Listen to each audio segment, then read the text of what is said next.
नमस्कार साथियों, जय हिंद आप सभी लोगों को। मैं हूं मनीष गुप्ता, आप सभी लोगों का स्वागत है स्टडी लवर वीर परिवार में। शुरुआत करते हैं आज के सेशन से।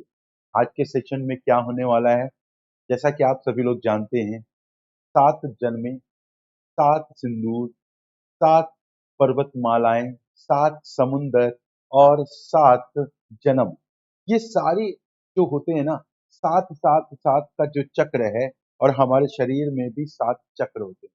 तो आज हम लोग इसी श्रृंखला पे एक स्टैटिक जीके का बहुत ही शानदार सेशन लेकर आ रहे हैं, और उम्मीद है आप सभी लोगों को समझ में आएगा, पसंद आएगा। और ये राज्यवर यानी कि स्टेट वाइज पर भी हम लोग कंटिन्यू करेंगे और इस 7 पर्वत श्रृंखलाओं के बारे में जानकारी हासिल करेंगे। जी हाँ, 7। एक बात याद रखिएगा, 7 जन्म, 7 फेरे, 7 समुंदर, सातों आसमान, 7 रंग, और उसके बाद एक और 7 आता है जिसको हम लोग कहते हैं सत्ते पे सत्ता, यानी कि 7 पर्वत श्रृंखलाएं। हिम्मत मत खोना, यहाँ पे अभी बहुत आगे जाना है। जिन्होंने कहा था तेरे बस का नहीं, उन्हें भी कर कर दिखाना है। आपके चारों तरफ ऐसे बहुत सारे लोग होंगे जो आपको क्रिटिसाइज करते हैं, आपको कहते हैं कि नहीं तेरे से नहीं हो पाएगा, या फिर आपको ये कहते हैं कि भाई तू रहने दे, तेरे बस की बात नहीं है। तो आप सभी लोग उनको प्रूफ मत कीजिए, क्योंकि उनको प्रूफ करना आप लोग बेवकूफ बन जाओगे। क्योंकि अक्सर लाइफ में, समाज में और सोसाइटीज में ऐसे बहुत सारे लोग मिलेंगे आपको, जब ये कहते कहते मिलेंगे कि अच्छा तू तैयारी कर रहा है, भाई पहले तू खुद तैयार हो जा फिर तैयारी कर। तो ऐसे बहुत सारे लोग मिलेंगे जो आपको क्रिटिसाइज करते रहेंगे, आपको नीचा गिराने के लिए। और खास तौर की जो आपके चारों तरफ जो आस पड़ोस के जो लोग हैं ना, जो नजरें बनाए रखते हैं, वो आपको क्रिटिसाइज बहुत ज्यादा करते हैं। क्योंकि अक्सर आंटी जी लोग आ जाती हैं, भाभी लोग आ जाती हैं, अच्छा भैया आप क्या कर रहे हैं, तैयारी कर रहे हैं, अच्छा ठीक है करते रहिए देखते हैं। तो ये एक क्रिटिसिज्म होता है, ये क्रिटिसाइज होता है। आप उनकी बातों को कभी कभी कहते हैं ना कि गांधी जी के 3 बंदर बन जाना बहुत अच्छी बात होती है। कान बंद कर लीजिए, ठीक है, आंखें बंद कर लीजिए और मुंह बंद कर लीजिए, और अपना कार्य कीजिए, देखिए सक्सेस बहुत जल्दी मिलेगी। शुरुआत करते हैं आज के सेशन से। जैसा कि मैंने बताया कि आज का सेशन कैसा होने वाला है। आज का सेशन हम लोग 7 पर्वत श्रृंखलाओं के बारे में जानकारी हासिल करेंगे। ठीक है, तो चलो शुरुआत करते हैं आज के सेशन से। तो पहला क्वेश्चन आप सभी लोग के सामने आ रहा है, how many major mountain ranges having peaks of over 1000 meters are in India. इसका मतलब ये हो गया कि भारत में 1000 मीटर से अधिक की चोटियां वाली कितनी प्रमुख श्रृंखलाएं, पर्वत श्रृंखलाएं हैं। 4, 7, 8 और 3। तो ऑब्वियस सी बात, मैंने बताया कि ये 7 श्रृंखलाएं हैं, और आज हम लोग 7 श्रृंखलाओं के बारे में जानेंगे। ठीक है, चलो। तो एक बार सभी लोग को जय हिंद, जय हिंद। एक बार कमेंट कर दो सारी चीजें ओके चल रही है ना। चलो तो शुरुआत करते हैं आज की सेशन से। देखो, तो 7 श्रृंखलाओं की बात कर रहे हैं, तो सबसे पहला जो श्रृंखला आ रहा है, यानी कि पर्वत श्रृंखला की बात करेंगे। तो पर्वत श्रृंखला में से, 7 पर्वत श्रृंखलाओं में से एक पर्वत श्रृंखला है जिसको हम लोग कहते हैं हिमालयन रेंज, या हिमालयन हिमालयन पर्वत श्रृंखला। ठीक है, यहाँ पे मैं लिख देता हूँ, हो सकता है आप लोग को न दिख रहा हो। तो यहाँ पे हिमालयन हिमालय श्रृंखला, ठीक है।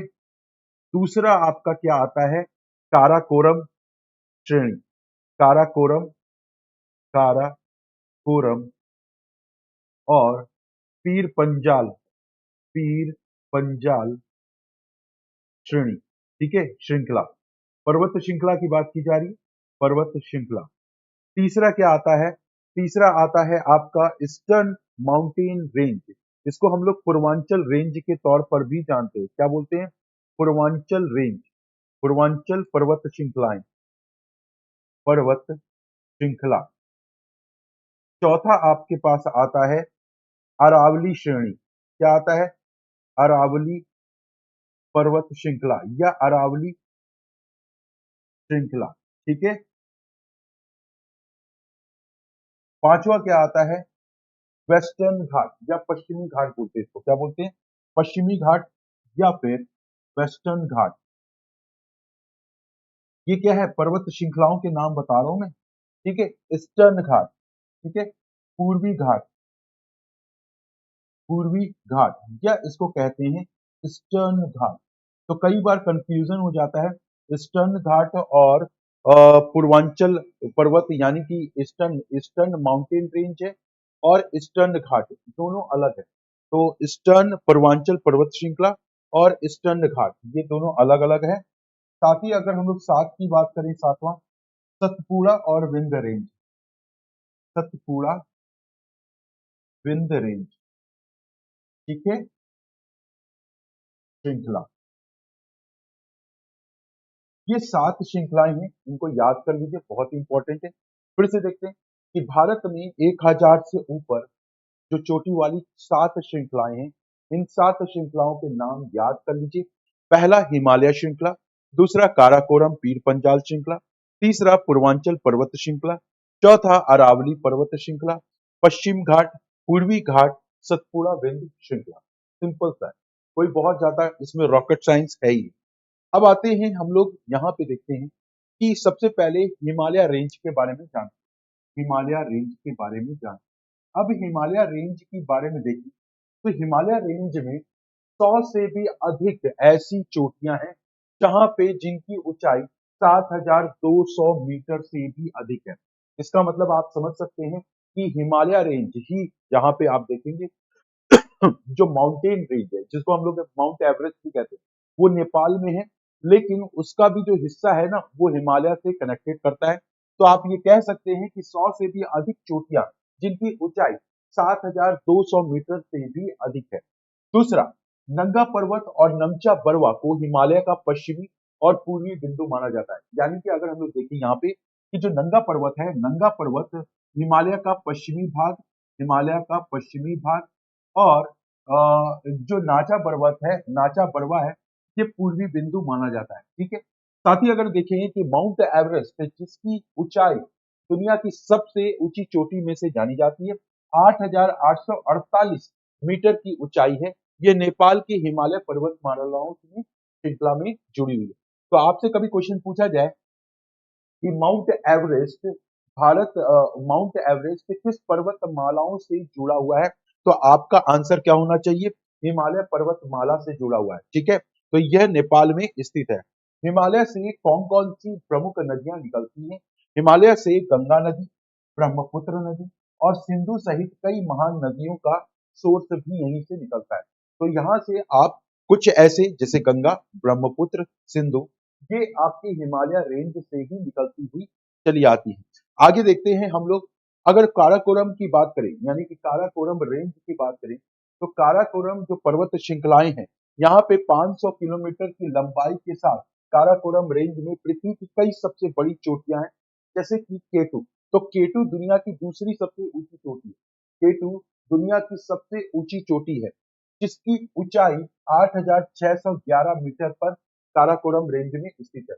तो आप ये कह सकते हैं कि 500 किलोमीटर की लंबाई के साथ काराकोरम रेंज में पृथ्वी की कई सबसे बढ़िया चोटी जो है यहाँ पे स्थित है। किसकी बात कर रहे हैं हम लोग? काराकोरम और पीर पंजाल रेंजेस की बात कर रहे हैं। दूसरा, यहाँ पे हिंदू कुश काराकोरम रेंज का एक विस्तार अफगानिस्तान में चलता है।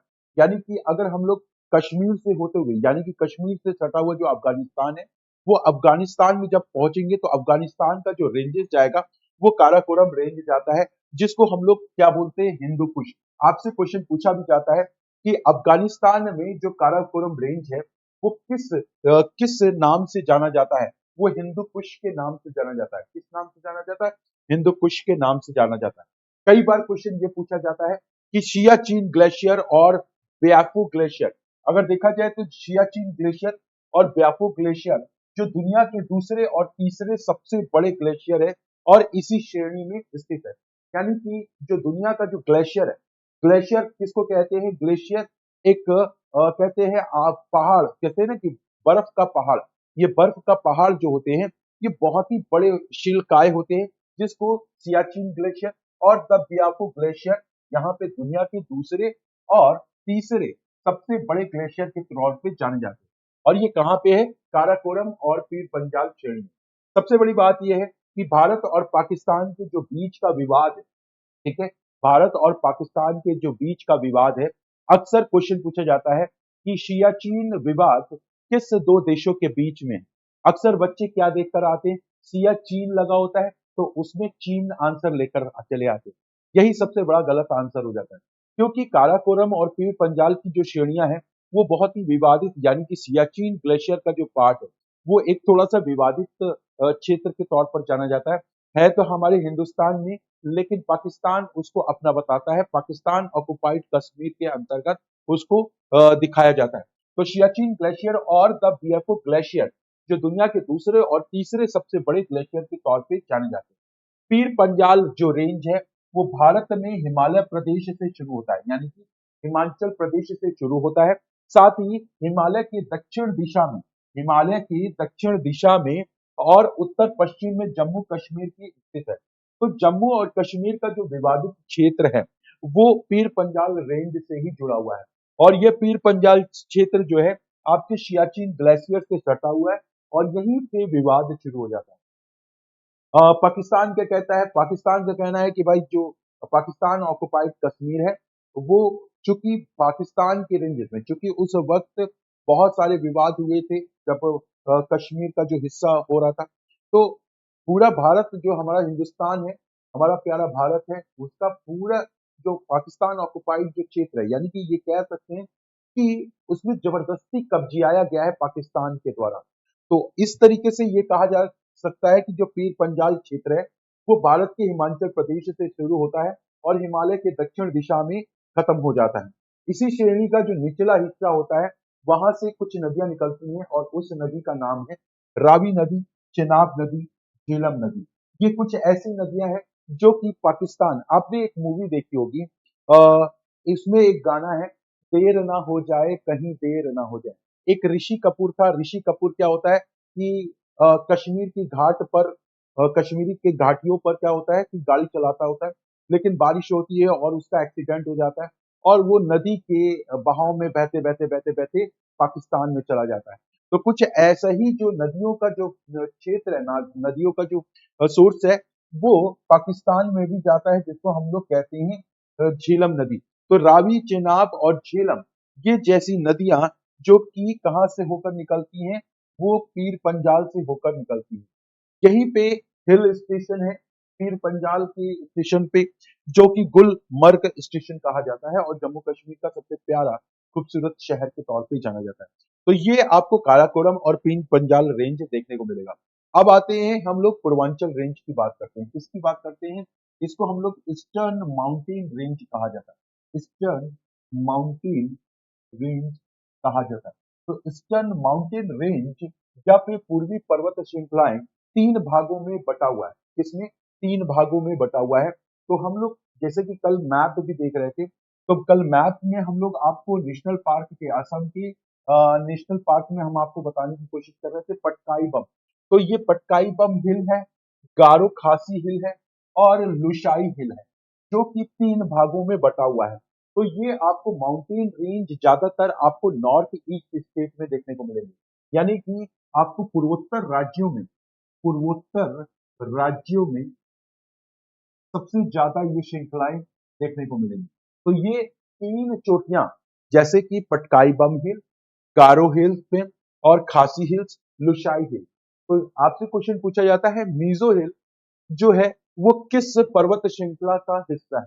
तो आप बताएंगे पूर्वांचल, पूर्वांचल माउंटेन या ईस्टर्न माउंटेन रेंज का हिस्सा है। अगर आपसे क्वेश्चन पूछा जाता है कि पटकाई बम हिल किस पर्वत श्रृंखला का हिस्सा है, तो आप बताएंगे ईस्टर्न माउंटेन रेंज का हिस्सा। अगर आपसे क्वेश्चन पूछा जाए कि खासी हिल, गारो खासी जयंतिया हिल किस पर्वत श्रृंखला का हिस्सा है, तो आप क्या बताएंगे? आप बिल्कुल यही बताएंगे कि ईस्टर्न माउंटेन रेंज का हिस्सा है। तो ये सारे क्वेश्चन आपको स्टैटिक जीके के रूप में क्वेश्चन मिलते हैं और आपको इसको याद करने पड़ेंगे। और ये बहुत ज्यादा टफ नहीं है, लिटरली मैं बताऊं कि आपके लिए बिल्कुल टफ नहीं है, ये बिल्कुल सरल चीजें हैं, बशर्ते आप थोड़ा सा प्रैक्टिस करेंगे और थोड़े से क्लासेस को रेगुलर देखते रहेंगे तो अपने आप चीजें याद हो जाएंगी। ठीक है।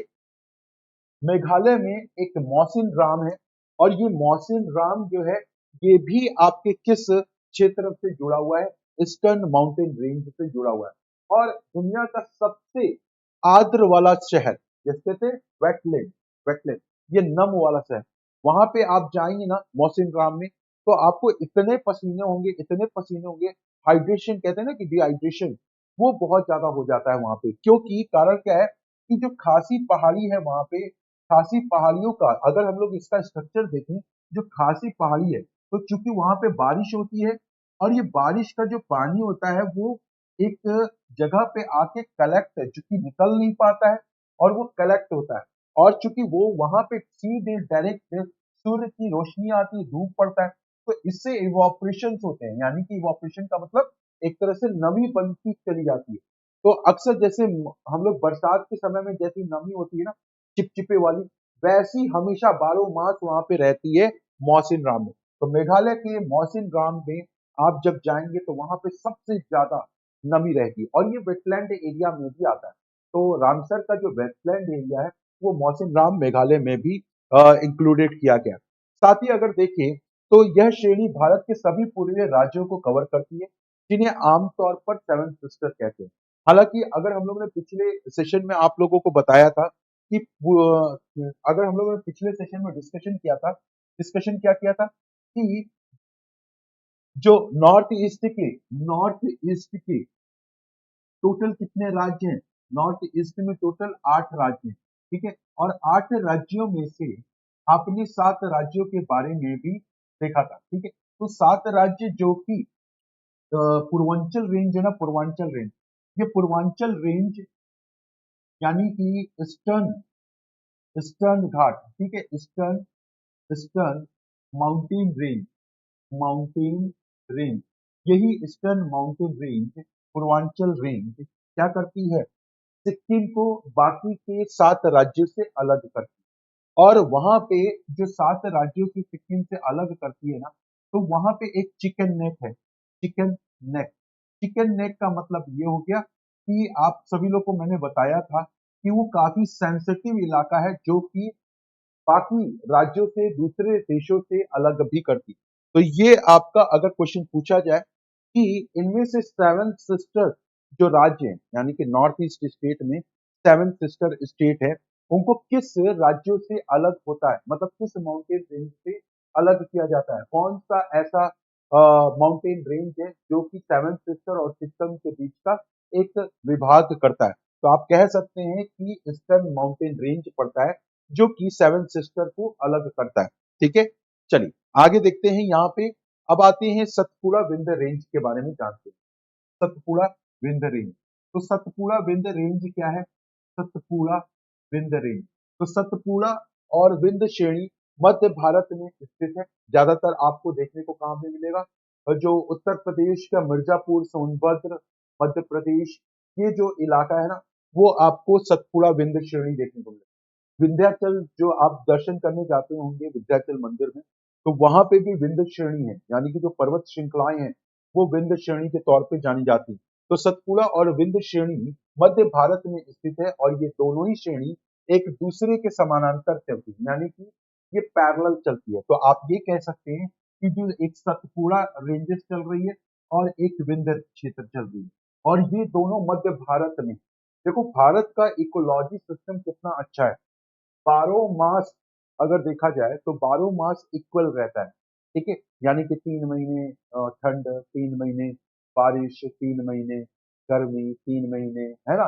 तो इस तरीके से देखो तो एक समान सा मौसम चेंजेस कहते हैं कि एक इकोसिस्टम बनाया गया, तो इकोलॉजी कहा जाता है। तो इकोलॉजी का एक सबसे बड़ा पर्याय ये माना जाता है कि भारत में जितने भी रेंजेस हैं, पर्वत श्रृंखलाएं हैं, वो इकोसिस्टम बनाकर चलती है, ठीक है, ठीक है। तो यहाँ पे हम लोग ये कह सकते हैं कि बेसिक तौर पर ये सतपुड़ा श्रेणी लंबाई में अधिक है, और नर्मदा और ताप्ती जैसी नदियों का सोर्स मानी जाती है। आपसे क्वेश्चन पूछा जाता है कि नर्मदा और ताप्ती जैसी नदियां जो हैं वो किस माउंटेन रेंज का हिस्सा है?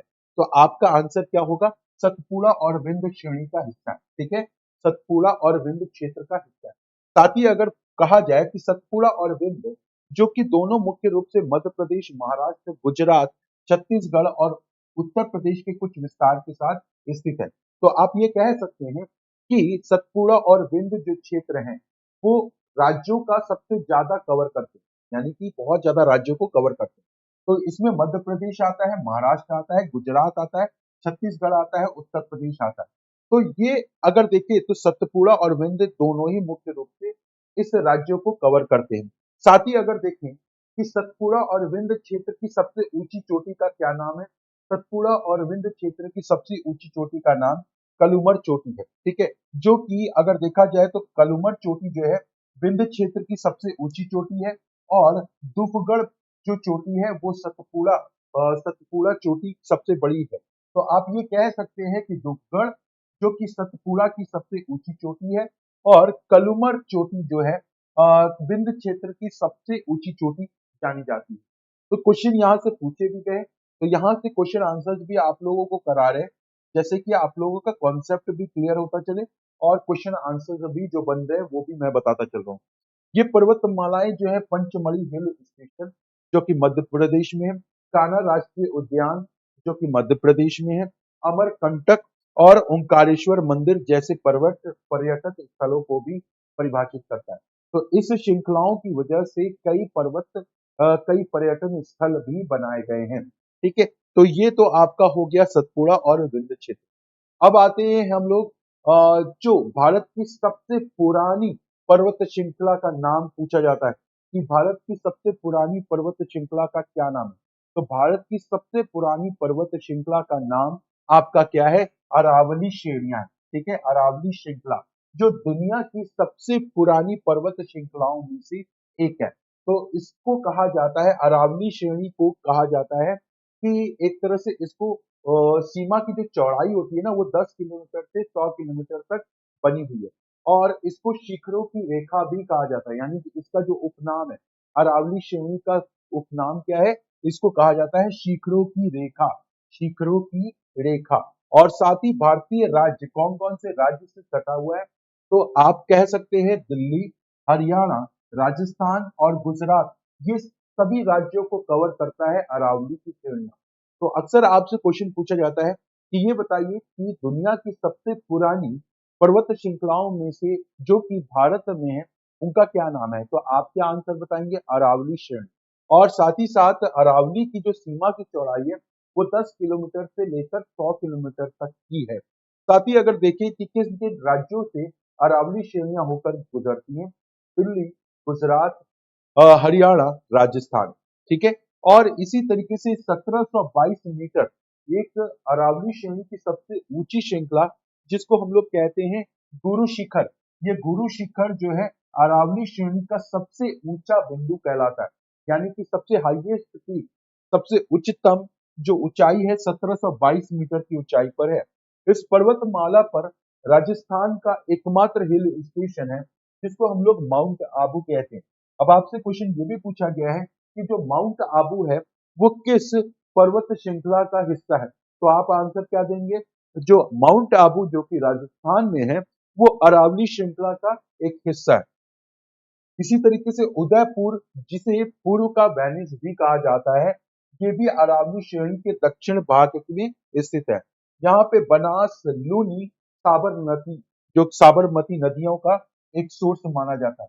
तो क्वेश्चन अगर पूछा जाए कि बनास, लूनी और साबरमती नदियां ये किस श्रेणी का सोर्स माना जाता है, ये अरावली श्रेणी से माना जाता है। ठीक है, तो ये तो हो गया आपका। अब बात करते हैं हम लोग वेस्टर्न घाट। वेस्टर्न घाट जो कि सातवां घाट है, और पश्चिम घाट इसको कहते हैं हिंदी में। तो पश्चिम घाट 1600 मीटर लंबी पर्वत श्रृंखला है, यानी कि अगर आपसे क्वेश्चन पूछा जाए कि वेस्टर्न घाट की लंबाई कितनी है, तो टोटल कितनी है, 1600 मीटर लंबी पर्वत श्रृंखला है जो कि दक्षिण भारत में गुजरात से होकर कन्याकुमारी तक चलता है। यानी कि जो ये पर्वत श्रृंखलाएं चलती है ना, ये गुजरात से होती हुई कन्याकुमारी तक ये फैली हुई है। इसको सह्याद्री पर्वत भी कहा जाता है। और इसको अगर आपसे क्वेश्चन पूछा जाए कि दक्षिण का सह्याद्री पर्वत किसे कहा जाता है, तो दक्षिण का सह्याद्री पर्वत पश्चिमी घाट का हिस्सा है। ये क्वेश्चन पूछा गया है, यहाँ पे मैं आपसे पूछ रहा हूँ। ठीक है, इसी में नीलगिरी, अन्नामलाई और कार्डमम यही पर्वत श्रृंखलाएं हैं, जिसमें कि मैंने आपको बताया था कि अन्नामलाई जो कि तमिलनाडु का नेशनल पार्क है। और ये जो तमिलनाडु में जो अन्नामलाई पर्वत श्रृंखला है, वो भी कहीं ना कहीं पश्चिमी घाट का हिस्सा है। किसका है? पश्चिमी घाट का हिस्सा है। केरल में 2695 मीटर की ऊंचाई अन्नामलाई पहाड़ियां हैं। तो याद रखिएगा, तमिलनाडु में नेशनल पार्क है, तमिलनाडु में नेशनल पार्क अन्नामलाई है, अन्नामलाई। और अन्नामलाई पहाड़ी कहाँ पर स्थित है? केरल में स्थित है। कई बार बच्चों से क्वेश्चन पूछा जाता है और वो कंफ्यूज हो जाते हैं। कंफ्यूज इस मामले से हो जाते हैं क्योंकि उनको अन्नामलाई नेशनल पार्क तो याद होता है, लेकिन अन्नामलाई पहाड़ी नहीं याद होता है। अन्नामलाई पहाड़ी जो है केरल में है, और ये दोनों का कहते हैं ना कि केरल और तमिलनाडु का बॉर्डर, कहते हैं कि दोनों तमिलनाडु और केरल को विभाजित करने वाली जो श्रृंखला है वो अन्नामलाई पहाड़ी है। ठीक है, अन्नामलाई पहाड़ी है। इसको कहते हैं कि यहाँ की जो सबसे ऊंची चोटी है, जो कि 2695 मीटर ऊंची है, और इसको अन्नामलाई पहाड़ी कहते हैं। पश्चिमी घाट को यूनेस्को के विश्व धरोहर स्थल में भी रखा गया है। यानी कि अगर आपसे क्वेश्चन पूछा जाए कि निम्नलिखित में से, हालांकि यूनेस्को के विश्व धरोहर स्थल में आपको बहुत सारे चीजें देखने को मिलेंगी, लेकिन यहाँ पे पश्चिमी घाट को कहा गया है कि पश्चिमी घाट को विश्व धरोहर स्थलों में से एक कहा गया, क्योंकि यहाँ पे बहुत बड़ी जैव विविधता यानी कि बायोडायवर्सिटी पाई गई। बायोडायवर्सिटी से यहाँ पे आप ये कह सकते हैं कि बहुत सारे विभिन्न प्रकार के जीव जंतु और डायनासोर का अस्तित्व भी यहीं पे देखने को मिलता है। प्रसिद्ध पर्यटक जो कि जोग fall, Ooty, Bandipur national park, तो ये 3 राज्यों को सबसे बड़ा क्षेत्र कवर करता है। तो अब यहाँ पे हम लोग देख सकते हैं कि कर्नाटक, कर्नाटक, ठीक है, कर्नाटक, तमिलनाडु, तमिलनाडु, केरल, केरल, ठीक है, ये 3 प्रमुख राज्यों को कवर करने वाली श्रृंखला पश्चिमी घाट कहलाती। क्लियर है? सभी लोगों को समझ में आ रहा है? अब यहाँ से इस घाट से निकलने वाली नदियों के प्रमुख नाम कौन से? यानी कि वेस्टर्न घाट से निकलने वाली नदियों का नाम पूछा जाता है। तो पश्चिमी घाट से निकलने वाली नदी का नाम गोदावरी, कृष्णा और कावेरी। गोदावरी, कृष्णा और कावेरी। गोदावरी, कृष्णा और कावेरी, ये 3 नदियों का जो सोर्स है वो कहां से निकलता है? पश्चिमी घाट से निकलता है। ठीक है, इनको याद कर लीजिएगा, इंपॉर्टेंट है। अब आते हैं पूर्वी घाट पे। तो पूर्वी घाट अगर देखें तो पूर्वी घाट को हम लोग ईस्टर्न घाट भी कहते हैं। और ईस्टर्न घाट जो कि भारतीय राज्य यानी कि पश्चिम बंगाल, उड़ीसा, आंध्र प्रदेश और तमिलनाडु, तो तमिलनाडु का हिस्सा आपको यहाँ पे भी देखने को मिलेगा, पश्चिमी घाट में भी देखने को मिलेगा, और साथ ही साथ आपको पूर्वी घाट में भी देखने को मिलेगा। ठीक है, सभी लोगों को जय हिंद। तो एक बार कंफर्म कर दीजिएगा सारी चीजें ओके चल रही है ना, समझ में आ रहा है? तो पूर्वी घाटों की जो सीमा है भारतीय राज्य यानी कि पश्चिमी घाट, उड़ीसा, आंध्र प्रदेश और तमिलनाडु, यहां से होकर गुजरती है पूर्वी घाट। अब देखते हैं यहाँ पे कि जो आर्माकोंडा है, यानी कि आर्माकोंडा इस क्षेत्र की सबसे ऊंची चोटी जानी जाती है, इस क्षेत्र की पूर्वी घाट की। और पूर्वी घाट को हम लोग अंग्रेजी में क्या कहते हैं? ईस्टर्न घाट कहते हैं। और ईस्टर्न घाट जो कि अरमाकोंडा 1680 मीटर की ऊंचाई पर बनी। ठीक, अब बात करते हैं भारतीय कृषि में पूर्वी घाटों की सबसे महत्वपूर्ण भूमिका इसलिए भी मानी जाती है क्योंकि भारत की जो 4 प्रमुख नदियां हैं, गोदावरी, महानदी, कृष्णा, कावेरी, ये पूर्वी घाट के मध्य से गुजरती हुई बंगाल की खाड़ी में जाकर मिल जाती है। यानी कि ये एक बहुत ही बड़ा उपजाऊ क्षेत्र बनाते हुए चलती है। अब आप समझिएगा कि मान लीजिए कि ये है घाट, ठीक है, ये है घाट, पूर्वी घाट या पहाड़ी श्रृंखलाएं। अब यहाँ से नदियां जब बहती हुई निकलती है ना, तो बहती हुई निकलती हैं तो जो मैदानी क्षेत्र में पहुंचती हैं, तो मैदानी क्षेत्र को उपजाऊ क्षेत्र बनाते हुए कन्वर्ट करते हुए चली जाती है। ऐसे क्षेत्र में यहाँ पे गोदावरी, महानदी, कृष्णा और कावेरी जो कि उपजाऊ क्षेत्रों का सबसे बड़ा क्षेत्रफल देखने को मिलता है। अक्सर आप सभी लोग देखते होंगे कि पश्चिम बंगाल और उड़ीसा में चावल की खेती बहुत होती है, यानी कि राइस की खेती बहुत होती है। तो बहते हुए जब पश्चिम बंगाल या बंगाल की खाड़ी से गुजरता है ना, तो वहां पे उनके लिए उपजाऊ, कहते हैं ना कि उपजाऊ क्षेत्र माना जाता है। आंध्र प्रदेश में तिरुमाला, वेंकटेश्वर मंदिर जैसे कुछ महत्वपूर्ण तीर्थ स्थल हैं साथ ही विशाखापट्टनम, भुवनेश्वर पूर्वी घाट में स्थित महत्वपूर्ण शहर के तौर पे जाने जाते हैं।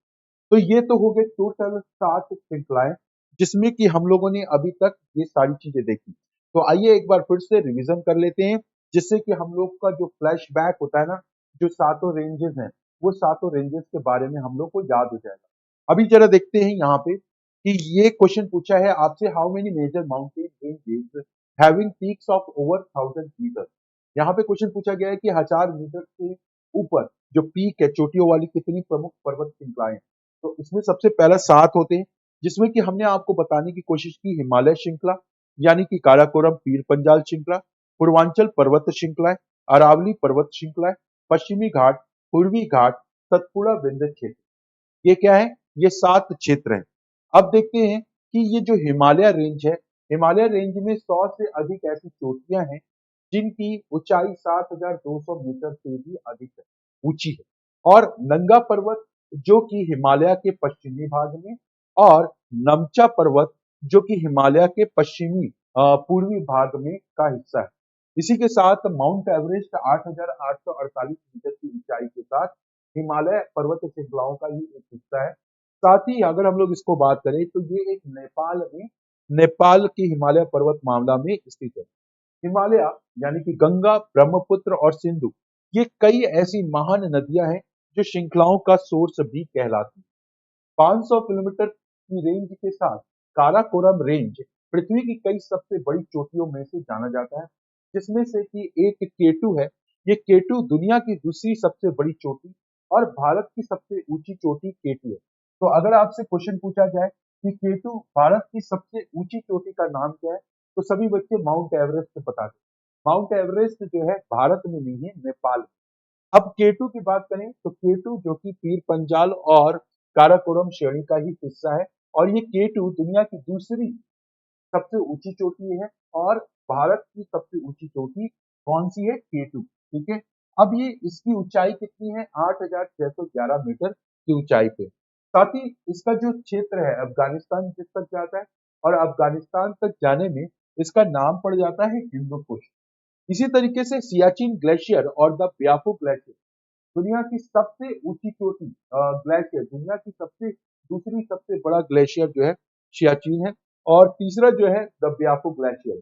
इसी के तरीके से पीर पंजाल रेंज जो है हिमाचल प्रदेश से शुरू होता है और हिमालय की दक्षिण दिशा में स्थित है, और उत्तर पश्चिम में जम्मू कश्मीर और जम्मू कश्मीर के विवादित क्षेत्र की ओर चलता चला जाता है।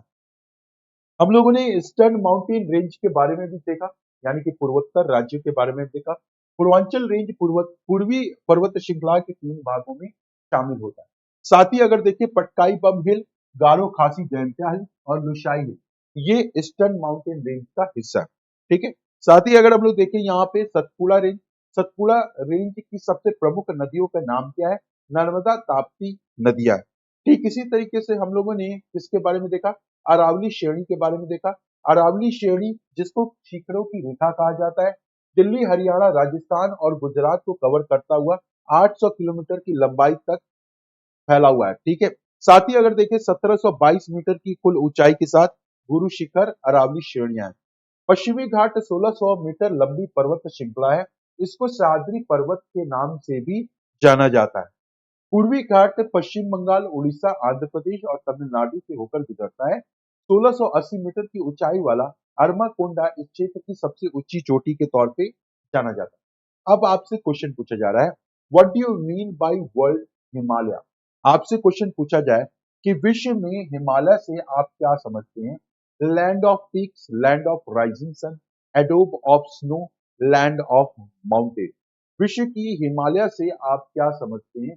क्वेश्चन आ रहा है, चोटियों की भूमि, उगते सूरज की भूमि, बर्फ का एडोब और पहाड़ों की भूमि। ठीक है। तो देखो यहाँ पे हिमालय को क्या बोला जाता है? ये एक तरह से एडोब ऑफ स्नो बोला जाता है, यानी कि बर्फ का एक तरह से पूरा पहाड़ बोला जाता है। ठीक। नेक्स्ट क्वेश्चन है, जरा देखते हैं, विच of the following is the youngest range in India? यानी कि इनमें से कौन भारत में सबसे युवा श्रेणी के तौर पर जाना जाता है? युवा श्रेणी। युवा श्रेणी का मतलब ये हो गया कि आपसे हमेशा क्या पूछा जा रहा है? इंडियन प्लेट के बारे में, यूरेशियन प्लेट। देखो क्या किया गया ना कि सबसे पहले जब इस तरीके की थी, यानी कि जब पृथ्वी जब उस तरीके की था, तो ये पूरा का प्लेट जो था, यूरोशियन प्लेट और इंडियन प्लेट, ये अलग होना शुरू हुआ धीरे धीरे धीरे धीरे, जैसे जैसे पृथ्वी का जो स्ट्रक्चर्स थे, इकोलॉजी चेंज होती चली गई, और वो पर जो प्लेट थे, पठार थे, वो भी चेंज होते चले गए, और इससे कई पहाड़ रेंज अलग अलग बनते चले गए। विच of the following is the youngest range in India? Karakoram, Pir Panjal range, Satpura और हिमालय। तो हिमालय को कहा जाता है क्या कि भारत का सबसे युवा श्रेणी जाना जाता है, ठीक है, which is considered as the western point of the Himalaya. तो हिमालय का पश्चिम बिंदु क्या कहा जाता है? तो देखो अभी अभी हम लोगों ने बताया था यहाँ पे कि हिमालय के बारे में, कि हिमालय का पश्चिम बिंदु क्या कहा जाता है। हिमालय का पश्चिम बिंदु, यहाँ से क्वेश्चन बन गया ना कि हिमालय के पश्चिम बिंदु क्या है। तो हिमालय का पश्चिम बिंदु देखो यहाँ पे,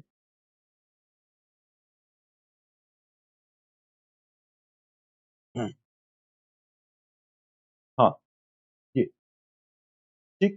तो हिमालय का देखिए, ये नंगा पर्वत पश्चिमी बिंदु है और नमचा पर्वत पूर्वी बिंदु है, ठीक है। तो यहाँ से आप लोग देखिएगा, यहाँ पे चीजें जो है बहुत ही एग्जाम ओरिएंटेड चीजें बताई जा रही हैं।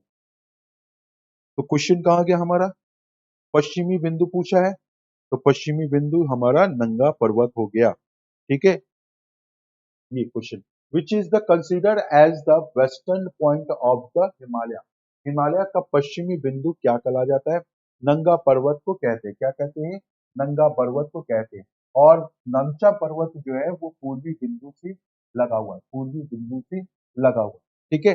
कंचनजंगा कहाँ पे देखने को मिलेगा? कंचनजंगा पहाड़ी आपको सिक्किम में मिलेगा, सिक्किम में मिलेगा, ठीक है। और ये किसका हिस्सा है?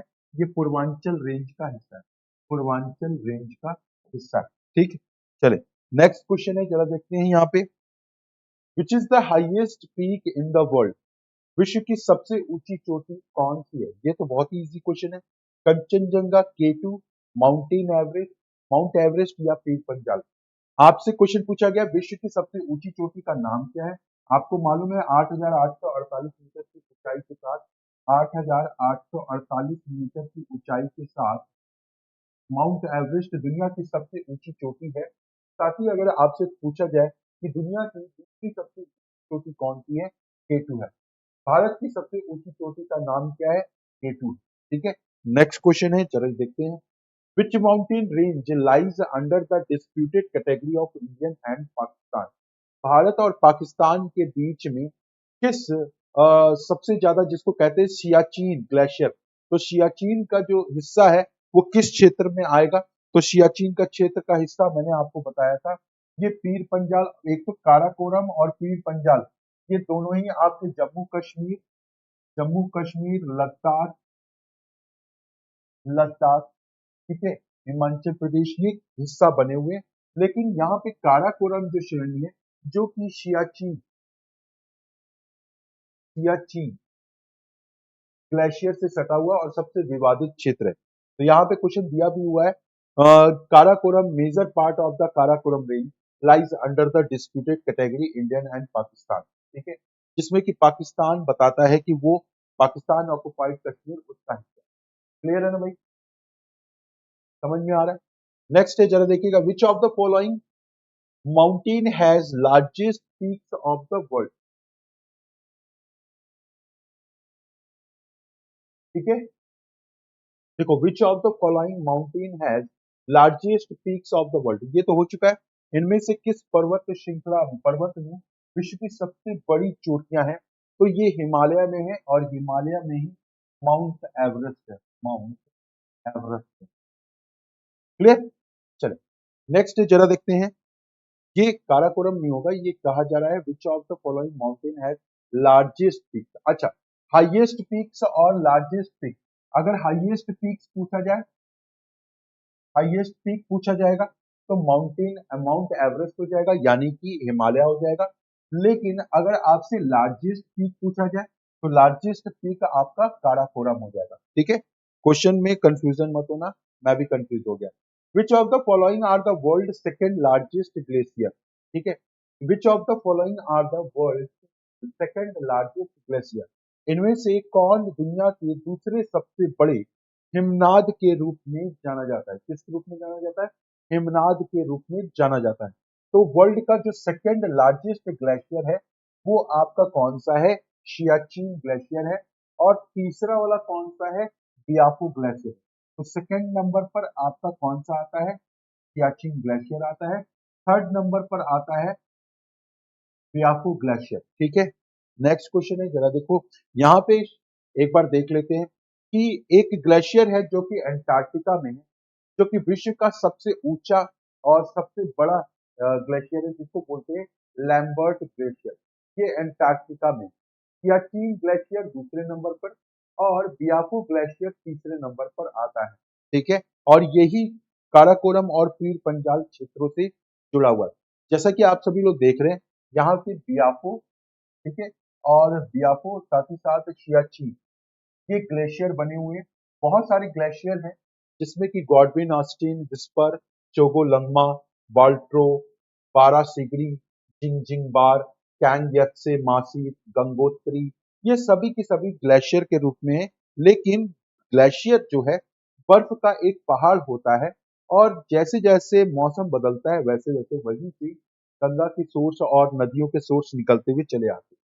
which range is also known as lower Himalayas, ठीक है।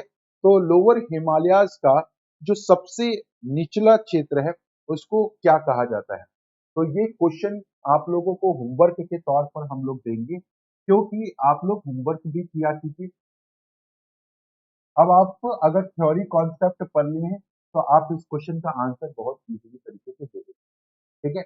आप सभी लोग कोशिश किया कीजिए लाइव आने, क्योंकि जब लाइव क्लासेस में आप आते हैं ना तो इसमें आप सभी लोग का उद्धार भी होता है, एक कंपटीशन भी बनता है।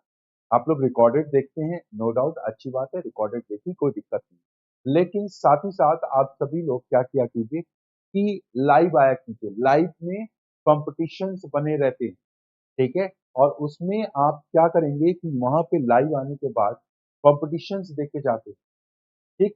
तो आज के सेशन को फिर हम लोग यहीं पे समाप्त करते हैं। आई होप आज का सेशन आप सभी लोग को अच्छा लगा होगा। सेशन अच्छा लगा है तो सेशन को लाइक जरूर कर दीजिएगा। साथ ही साथ अगर चैनल को अभी सब्सक्राइब नहीं किया है तो चैनल को सब्सक्राइब जरूर कर दीजिएगा। आज का सेशन फिर हम लोग यहीं पे समाप्त करते हैं। Thank you, bye bye, take care, जय हिंद, जय भारत।